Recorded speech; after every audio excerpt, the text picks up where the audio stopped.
كان في 27 من عمره عندما قرر أن يخوض واحدة من أهم معاركه المهنية والإنسانية. إنه المحامي الإسباني خوان مولا لوبيز الذي لم يكن دفاعه عن القضية الجزائرية مجرد موقف قانوني عابر، بل امتدادا طبيعيا لنضاله ضد نظام فرانكو الاستبدادي في إسبانيا.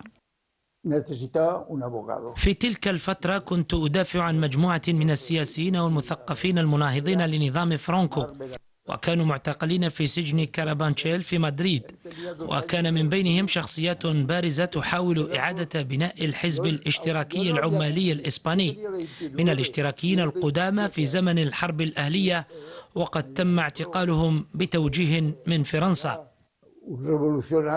بدأ ارتباطه بالقضية الجزائرية مع واحدة من أكثر القضايا إثارة في ذلك الوقت، اغتيال سكرتيرة مكتب جبهة التحرير الوطني في مدريد، التي كانت ضحية لعملية تصفية نفذتها منظمة اليد الحمراء، الذراع الإرهابية للمخابرات الفرنسية.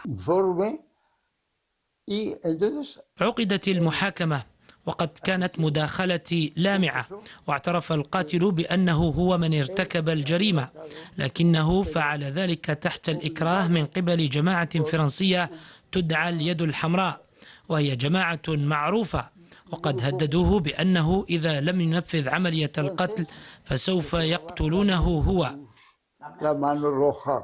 تولى المحامي الإسباني خوان مولا لوبيز مهمة الدفاع عن الطبيب المجاهد عمار بن عدودة الذي اتهم في قضية المساس بأمن الدولة الإسبانية، على خلفية دوره المحوري في تأسيس مكتب جبهة التحرير الوطني في مدريد، وقد صدر حكم الإعدام في حقه، وبالفعل تم إلغاء حكم الإعدام عن عمار بن عدودة.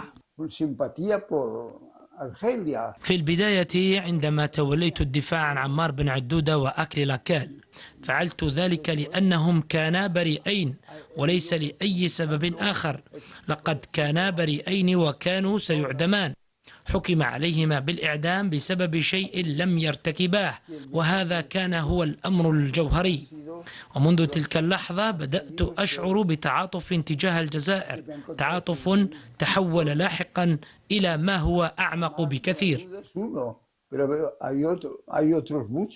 ومع مرور الوقت تجاوز دوره حدود القاعة القضائية، حيث شارك في العمل الثوري بصفة مباشرة من داخل المكتب السري لجبهة التحرير الوطني، وكانت له لقاءات مع أبرز قادة الثورة التحريرية، ومن بينهم فرحات عباس، محمد خيضر، العربي بن مهيدي وبن بلة وغيرهم.